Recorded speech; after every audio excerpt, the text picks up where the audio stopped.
ഓം അഗത്തീശ്വരായ നമഃ. എല്ലാവർക്കും വണക്കം. അതിരാവിലെ എണീറ്റ് ദൈവിക കീർത്തനങ്ങൾ ജപിക്കുക, അല്ലെങ്കിൽ ദൈവിക കീർത്തനങ്ങൾ കേട്ടാൽ പോലും നിങ്ങൾക്ക് ജീവിതത്തിൽ പുരോഗതി ഉണ്ടാവുമെന്ന് പഴയ ആൾക്കാർ പറയാറുണ്ട്. എന്തുകൊണ്ടാണ് അങ്ങനെ പറയുന്നത്? അത് ലോജിക്കലി നമുക്കൊന്ന് ഡീകോഡ് ചെയ്ത് നോക്കാം. എപ്പോഴും പറയും, ജപം വായുകൊണ്ട് ജപിക്കുക അല്ലെങ്കിൽ ഉച്ചരിക്കുക. അതുപോലെ പ്രധാനമാണ് ശ്രവണം. ഇനിയുണ്ട് മനനം എന്നൊക്കെ പറഞ്ഞത് പലതും ഉണ്ട്. നമ്മൾ ജപിക്കുക അല്ലെങ്കിൽ ശ്രവിക്കുക, ഇത് രണ്ടും നമ്മളിൽ മാറ്റം വരുത്തും. മന്ത്രങ്ങൾ ജപിക്കുമ്പോൾ വളരെ ക്ലിയർ ആയിട്ട് അക്ഷരസ്ഫുടതയോടുകൂടിയാണ് ജപിക്കാൻ. മന്ത്രജപം ചെയ്യുന്നത്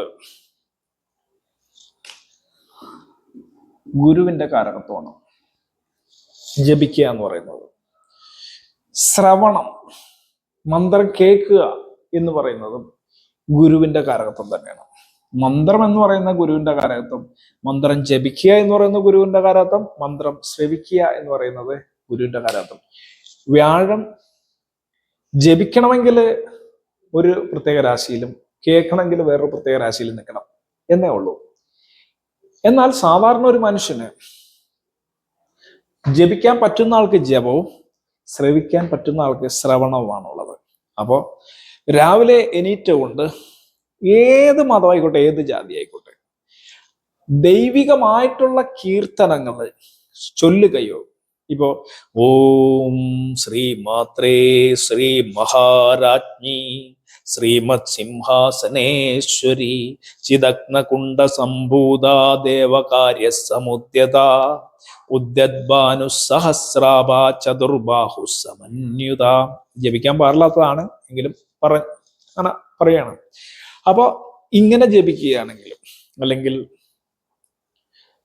ചണ്ഡികേ ചണ്ഡേശ്വരി ചണ്ഡായുധേ ചണ്ഡരൂപേ താണ്ഡവ പ്രിയേ കുണ്ടലീഭൂതദിഗ്നാഗമണ്ഡലീഭൂതഗണ്ഡസ്ഥലേ സമസ്ത ജഗദണ്ഡ സംഹാരകാരിണീ പരേ അനന്താനന്ദരൂപേ നരശിരോമാലാലങ്കൃത വക്ഷസ്ഥലേ.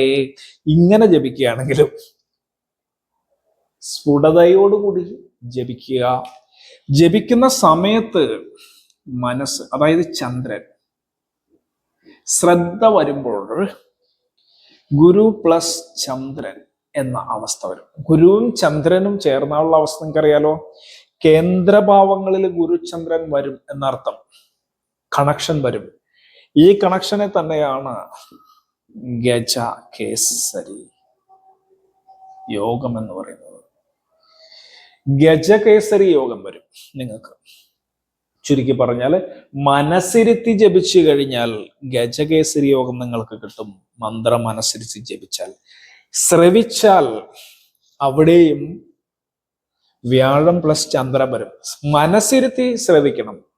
മനസ്സ് ഇരുത്തി എന്ന് പറഞ്ഞാൽ മനസ്സ് ആവുന്ന ചന്ദ്രൻ അവിടെ കൊടുക്കണം.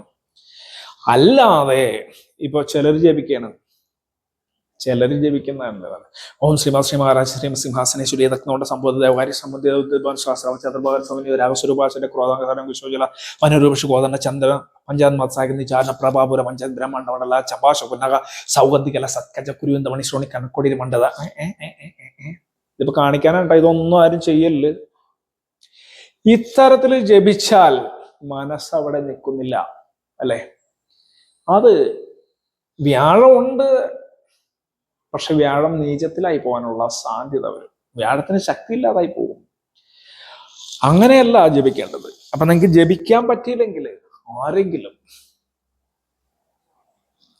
പാടുന്നതോ ജപിക്കുന്നതോ കേൾക്കുക തന്നെ ചെയ്താൽ നിങ്ങൾക്ക് വ്യാഴം പ്ലസ് ചന്ദ്രൻ എന്നുള്ളൊരു അവസ്ഥ വരും. ഇത് കേൾക്കേണ്ട സമയം അപ്പോഴാണ്. അതിരാവിലെ ഉദയത്തിന് മുമ്പ് ആ യാമം.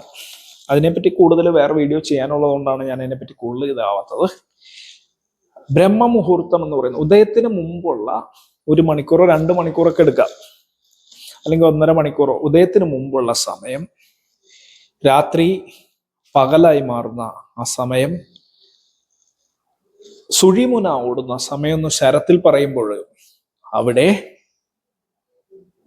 ദേവകല അല്ലെങ്കിൽ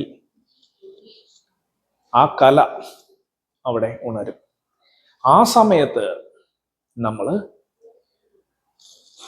ദൈവികമായിട്ടുള്ള കാര്യങ്ങളിൽ ശ്രദ്ധിക്കേണ്ടതാണ്. ദൈവികമായിട്ടുള്ള കാര്യങ്ങളിൽ ആ സമയത്ത് ശ്രദ്ധിച്ചാൽ നിങ്ങൾക്ക് ദൈവികമായിട്ടുള്ള ഊർജം ഏറ്റവും എളുപ്പത്തിൽ നമ്മളിലേക്ക് കടന്നു വരും. അപ്പോൾ ജപം ശ്രവണങ്ങൾ ചെയ്യേണ്ടത് സന്ധ്യാസമയത്താണ്. സന്ധ്യാസമയത്ത് ചെയ്തു കഴിഞ്ഞാൽ നിങ്ങൾക്ക് ഗജകേസരി യോഗം തന്നെത്താനെ വരും. അങ്ങനെ ഗജകേസരി യോഗം വന്നാൽ നിങ്ങൾക്ക് ധനം, ഐശ്വര്യം, എനർജി എല്ലാം വരും. അപ്പോൾ ഇത്തരത്തിലുള്ള കാര്യങ്ങൾ ചെയ്യണ സമയത്ത് മന്ത്രങ്ങൾ ജപിക്കുമ്പോൾ സങ്കല്പം എന്ന് പറയുന്ന ഒരു കാര്യമുണ്ട്. ഇപ്പൊ ഇന്നത്തെ കാലത്ത് പറയുമ്പോൾ നമുക്ക് എന്താണ് വേണ്ടതെന്ന് ചിന്തിച്ചാൽ, വിഷ്വലൈസ് ചെയ്താൽ കിട്ടുമെന്ന് പറയുന്ന മാതിരി എല്ലാ മന്ത്രങ്ങളിലും ഈ കാര്യങ്ങൾ ഉണ്ട്. ഇപ്പൊ ശ്രീ ലളിതാംബിക സ്തോത്ര മഹാമന്ത്രസ്യ വശനാദി വാഗ്ദേവ ഋഷി അനുഷ്ഠുച്ഛന്ത ശ്രീലളിത പരമേശ്വരി ദേവത ശ്രീമദ് വാഗ്ഭവ കൂടേതി ബീജം മധ്യ കൂടേതി ശക്തി ശക്തി കൂടേതി കീലകം എന്തിനു വേണ്ടിയിട്ടാണ് ജപിക്കണം എന്ന് അടുത്ത് പറയാറുണ്ട്. അപ്പൊ നിങ്ങൾക്ക് ആയുരാശ്വര്യ സമ്പൽ സമൃദ്ധി ലബ്ധേനാന്നോ നിങ്ങൾക്ക് ആവശ്യമുള്ളത് അവിടെ പറഞ്ഞിട്ട് മന്ത്രം ജപിക്കുകയാണെങ്കിൽ, അത് നിങ്ങൾക്ക് അറിയാലോ, മന്ത്രജപ വിധി, മുദ്രകള് വിന്യസിക്കേണ്ട വിധമൊക്കെ നിങ്ങൾക്ക് അറിയാം. അറിയില്ലെങ്കിൽ അതിനെ പറ്റിയൊക്കെയുള്ള കാര്യങ്ങൾ ഞാൻ മറ്റേ മാനുഷിക ലോകം എന്ന് പറഞ്ഞ ചാനലിൽ ഇട്ടിട്ടുണ്ട്. പഴയ വീഡിയോയിലൊക്കെ ഉണ്ടാവും, മാന്ത്രിക വീഡിയോയിലൊക്കെ, അത് പോയി കാണുക. അപ്പോ കൃത്യമായ രീതിയിലാണ് ജപിക്കുന്നതെങ്കിൽ ഫലം കിട്ടും. ഇനി ഒന്നും വേണമെന്നില്ല, നിങ്ങൾക്ക് എന്താണ് ആവശ്യം ആ കാര്യം ദൈവാധീനം കൊണ്ട്, ദൈവാധീനം നിങ്ങൾ ഉണ്ടാവുമ്പോൾ കിട്ടട്ടെ എന്നൊക്കെ പ്രാർത്ഥിച്ചിട്ട് ചെയ്താൽ നിങ്ങൾക്ക് ധനമാണെങ്കിൽ ധനം, വിദ്യയാണെങ്കിൽ വിദ്യ, തൊഴിലാണെങ്കിൽ തൊഴിൽ, ഇതിനൊക്കെ ഉയർച്ച ഉണ്ടാവാനുള്ള സാധ്യതയുണ്ടെന്നും കൂടി പറഞ്ഞിട്ട് നിർത്തിയാണ്. ഇന്നൊക്കെ എല്ലാവർക്കും ഒരിക്കൽ കൂടി വണക്കം. ഓം പ്രതീശ്വരായ നമഃ.